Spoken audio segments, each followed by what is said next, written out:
দেৱী সুদূৰত যে দেখিছোঁ শ্যামক্ষেত্ৰ তৰুলতাৰ মাজেৰে ধীৰে নামি আহিছে এধাৰি স্ফটিকৰ নিৰ্মল ধাৰা।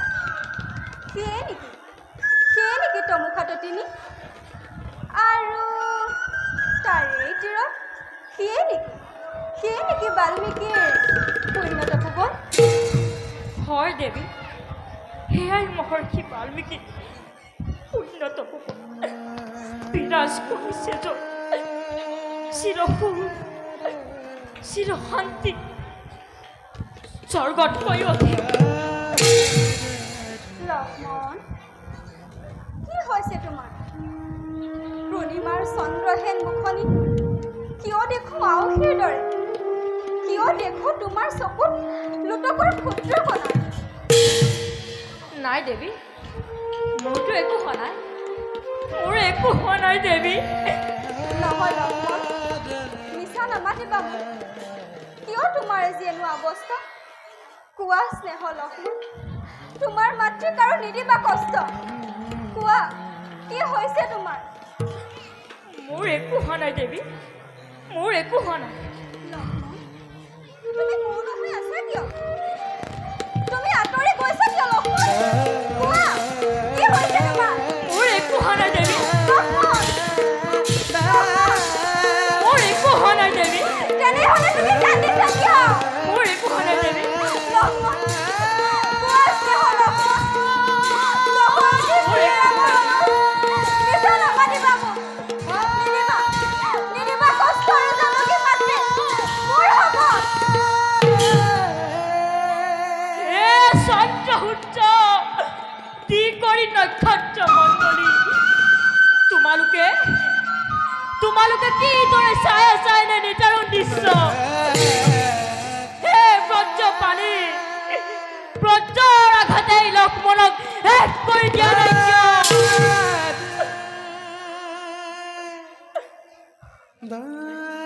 হে দেৱী জগতধাত্ৰী, চিৰপূজ্য জগতৰ অদীপ্তৰ জীৱন্ত পতি অযোধ্যানাথৰ আদেশ সূৰ্যবংশীৰ ৰঘুকুল নিষ্কলংক কৰিবৰ হেতু মংগল সাধিবৰ হেতু প্ৰজামণ্ডলী আজি এৰি যাব লাগে অৰণ্যৰ মাজত। এৰি যাব লাগে আজি অৰণ্যৰ মাজত? কিন্তু কাক লক্ষ্মণ, কাক? মাতৃস্বৰূপা মোৰ আৰাধ্য দেৱী। কোৱা লক্ষ্মণ, কাকো কোৱা লক্ষ্মণ, কাকো এৰি যাব লাগে আজি অৰণ্যৰ মাজত? কাকো নহয় কোৱা দেৱী, লক্ষ্মণ, কোৱা, কাকো নহয় দেৱী, কোৱা লক্ষ্মণ, কাকো নহয় দেৱী, এৰি যাব লাগে আজি অৰণ্যৰ মাজত? কাকো কোৱা নহয়, লক্ষ্মণ, কাকো নহয়।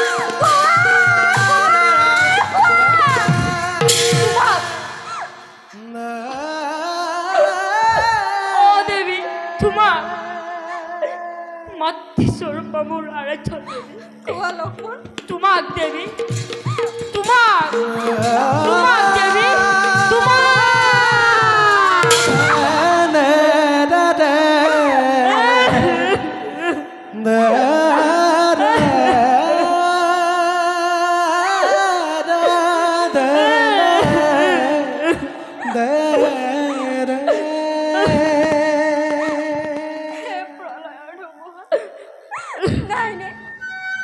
নাই তোমাৰ শক্তি এই অভাগী বধিবৰ হেতু।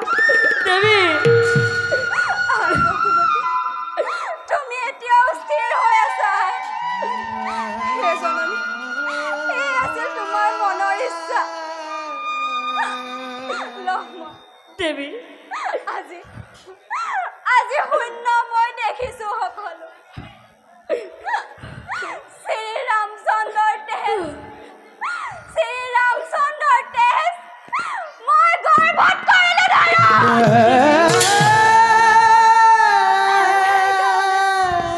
সেইকাৰণে আজি মই আত্মহত্যা কৰিব নোৱাৰো। তুমিতো আছিলা মোৰ চিৰ সহজ, বুজিব নোৱাৰো মই কিদৰে এৰি যাবা মোক এই অৰণ্যৰ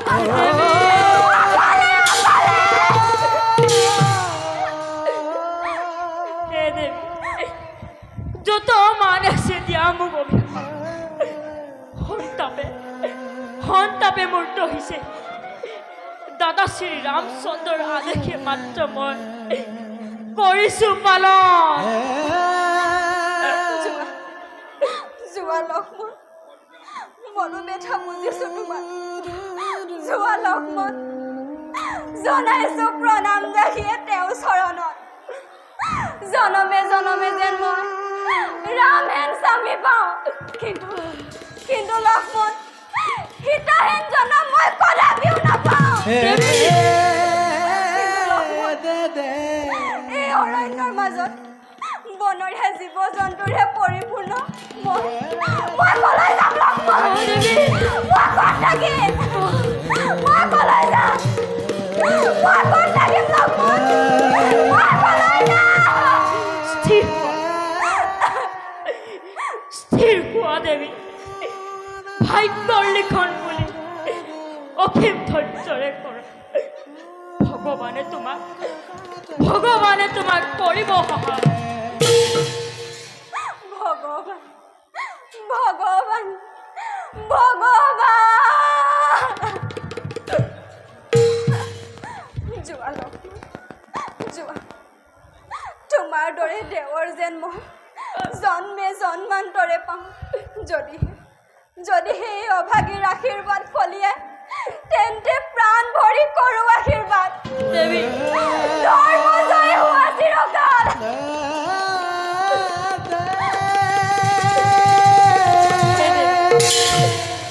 মোৰ ভক্তৰ নিবেদিলো তোমাৰ চৰণ ক্ষমা কৰ অধম হত অপৰাধ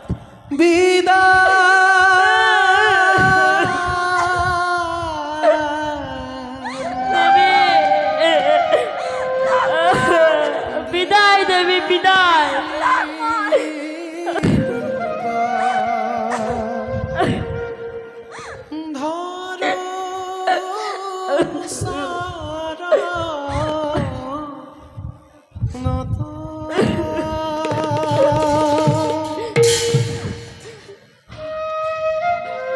বিদায় দেবী বিদায়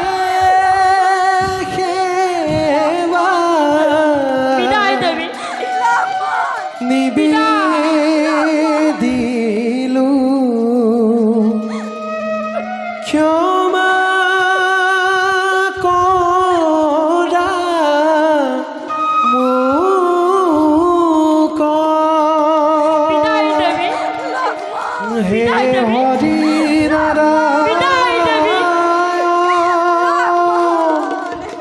তোমাৰ অনন্ত লীলা বুজে কোন বুজে কোন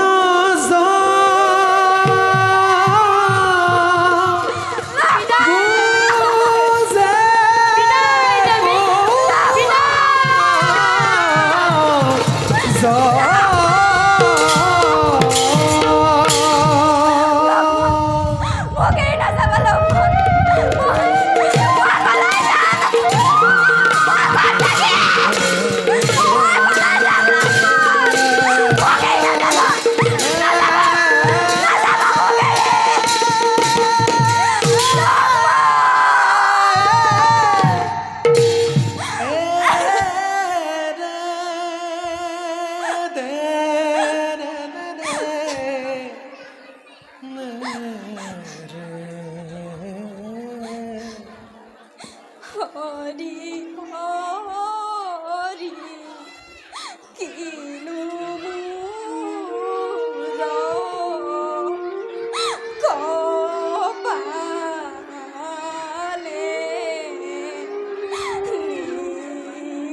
কিনো মোরা কপালে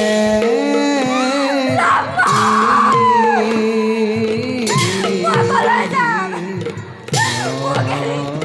মোক এৰি নাযাব লক্ষ্মণ। কলৈ যাম? আরে কিনো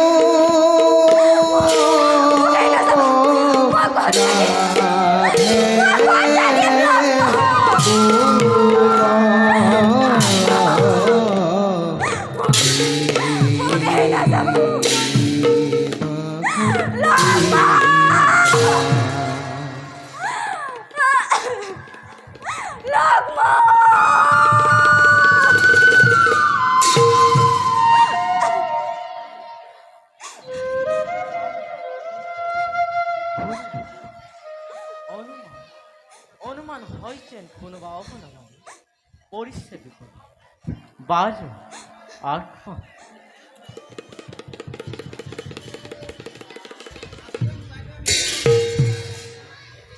কি কোনোবা অবলম্বন এই নাকি জনক নন্দী হে দেবী কোন তুমি দিয়া মোক সত্য পৰিচয় চিৰ অনাথিনী ৰামৰ পত্নী জনক কিন্তু কোন দিলেহি সান্তনা মোক বিপদ কালত দিয়ক দিয়ক মোৰ আপোনাৰ সত্য পৰিচয় আর বাল্মীকি বলে মোক জানি হর্ত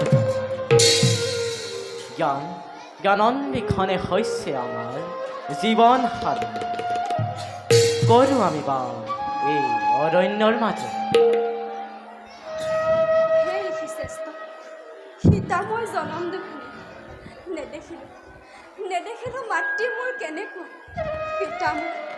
পিতা মোৰ ৰাজসী জনক সূৰ্য বংশৰ শিৰোমণি শ্ৰীৰামৰ পত্নী মই মোৰ বাবে ধ্বংস হ'ল স্বৰ্ণ লংকা ফুৰি তাৰা মণ্ডলৰি হ'ল পতিহীন আজি অযোধ্যাৰ বাসীৰ নিজ স্বামীয়ে দিছে মোক বিসৰ্জন আর তুমি নকরা বোঝা বিধির বিধানিত ন হয় খন্ড বলাই আমার আশ্চর্য ক্ষুদ্রজ্জে দেখিস শ্যামক্ষেত্র হে বলাই নিস্তনয়ার দরে তোমাক কৰিম পালন জীৱনৰ আটাইতকৈ কৰুণ দিনটো আজি মোৰ লাগিছে মনত আনন্দ ঋষি শ্ৰেষ্ঠ বাল্মীকিক পাইছোঁ মই পৃথিৱীস্বৰূপ পিতা অভাগীৰ সেৱা গ্ৰহণ কৰক সৌভাগ্যৱতী ভৱ উঠাই বৌলে চাও আমি এতিয়া নকৰি পালন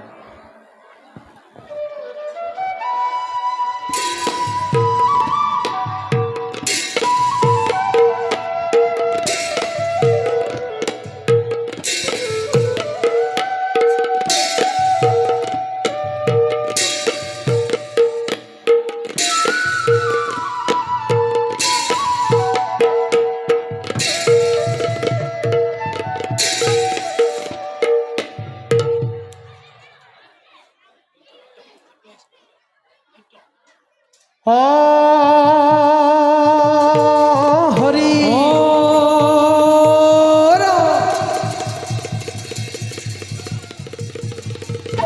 জয় দত্তরাজন জয় জয় মহাদত্তরাজন জয় জয় দত্তরাজন জয় জয় জয়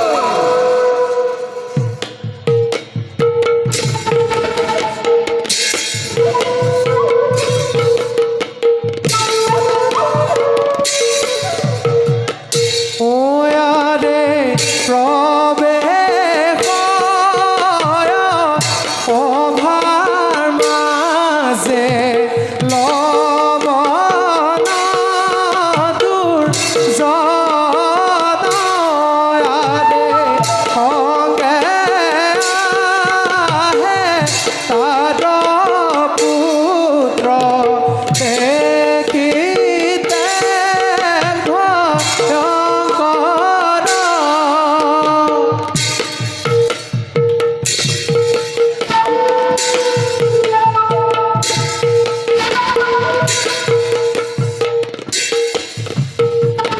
ওয়ারে হি মাতে পাইলা গোয়া ও ভারভি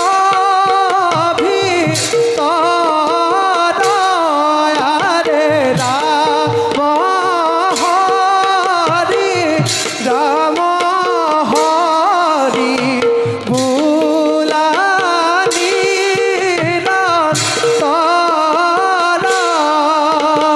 ঝিনা দিধি নাগ ধৈ গির গির ধৈ দাও দাস্তাও কৃতা দিধি নাগ ধৈ গির গির ধৈ দাও দাস্তাও ঝিনা ধৈ দাধি নাও কৃতি তাপ জিথৈ ঝিনা ধৈ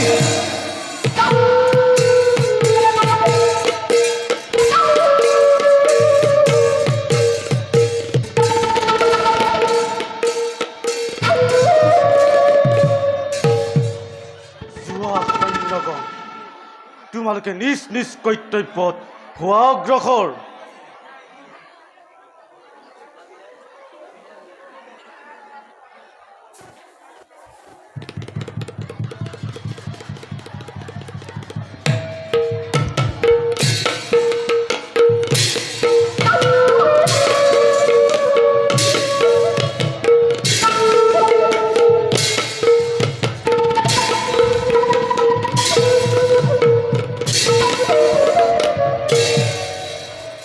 নাম মোৰ লৱণ দৈত্য জানে সকলোৱে দৈত্য ঔৰাকে জন্মিলো দৈত্যৰ কুলত সেয়েহে নিজ অধম কুলম্ভক বুলি হাঁহে মই তোৰ মানৱ আৰু স্বৰ্গৰ গাম্ভীৰ দেৱতা আৰু সেই জ্বলন্ত অগ্নিত গীতা সুতি প্ৰদান কৰে তপোবন বাকীৰ ভণ্ড তপস্বীহঁতে দেৱতাৰ দৰ্প চূৰ্ণ কৰিবৰ বাবে জয় কৰিলোঁ ইন্দ্ৰৰ সহিতে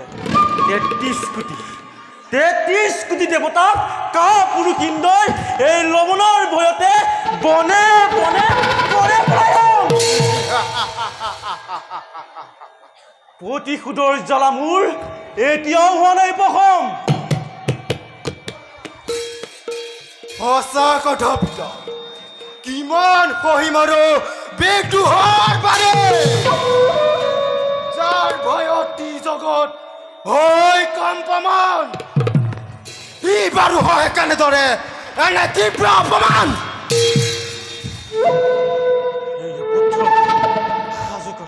সাজু কৰা মোৰ দৈত্যৰ বাহিনী মই তোৰ মানৱক আক্ৰমণ কৰা পূৰ্বে ধ্বংস কৰোঁ সেই ভণ্ড তপস্বীৰ আশ্ৰম মানৱৰ মহামংগলৰ বাবে মহাযজ্ঞ পাব আজি সি উচিত পুৰস্কাৰ পুত্ৰ যাওঁ আমি বিশ্বামিত্ৰক বিচাৰি পিতা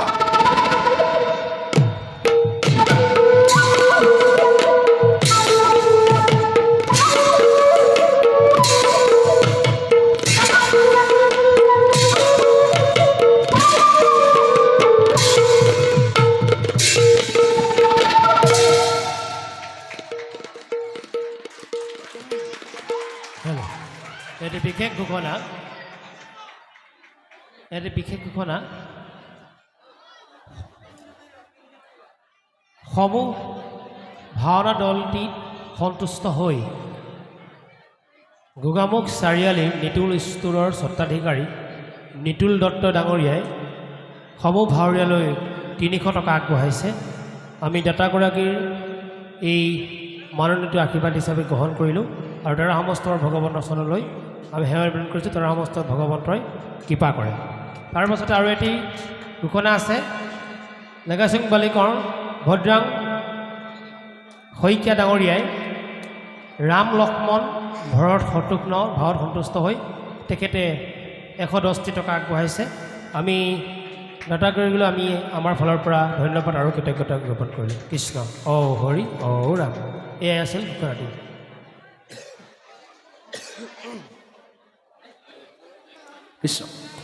ও হৰি ও ৰাম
ধীনাথ হেই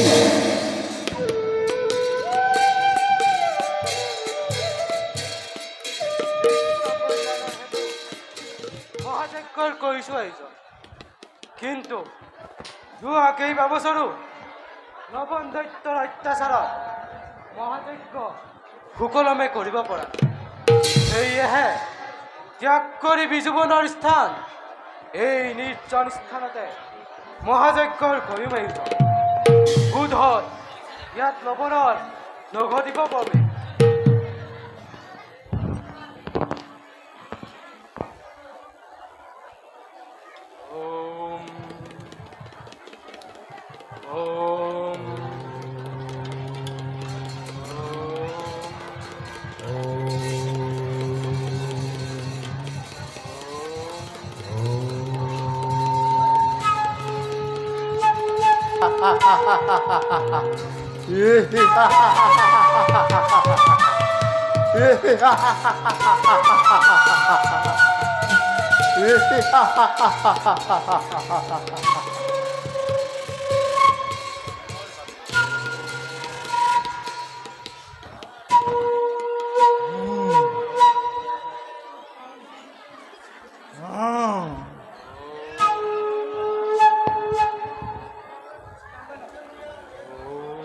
এই তপস্বী বন্ধ কর তহতর যাগ যজ্ঞ আছে মানে যত যজ্ঞর সম্ভব ততালিকে আমাক কর অর্পণ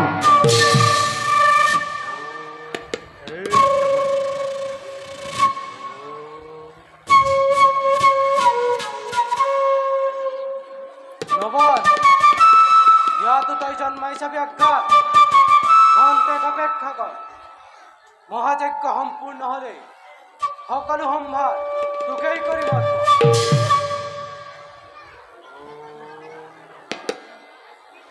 অপেক্ষা অপেক্ষা অপেক্ষা কথাবিটো কৰিব নোৱাৰি দে দে তুৰন্তে যজ্ঞৰ সম্ভাৰ দে নালাগে নালাগে কৰিব তহঁতে ঈশ্বৰৰ আৰাধনা নাই কোনো সংসাৰত ঈশ্বৰৰ নামেৰে নামানে লবনে ঈশ্বৰৰ কথা দৈত্যৰাজ যজ্ঞৰ কাম নহলে সমাপন পূৰ্ণহতি নিদিও যদি ঈশ্বৰৰ নামত তোমাক কেনেকৈ দিম যজ্ঞৰ পৰীক্ষা সেয়েহে খন্তেক অপেক্ষা কৰা যজ্ঞৰ কাম সম্পূৰ্ণ হলে সকলো সম্ভাৰ তোকেই কৰিম কৰা বাক্য চাতুৰিয়ে অযথা বিলম্ব ঘটাইছে লবণৰ কাৰ্যত চা তেন্তে পাখন্দ লবণৰ কিমান প্ৰতাপ মানৱৰ মহামংগলৰ বাবে মহাযজ্ঞ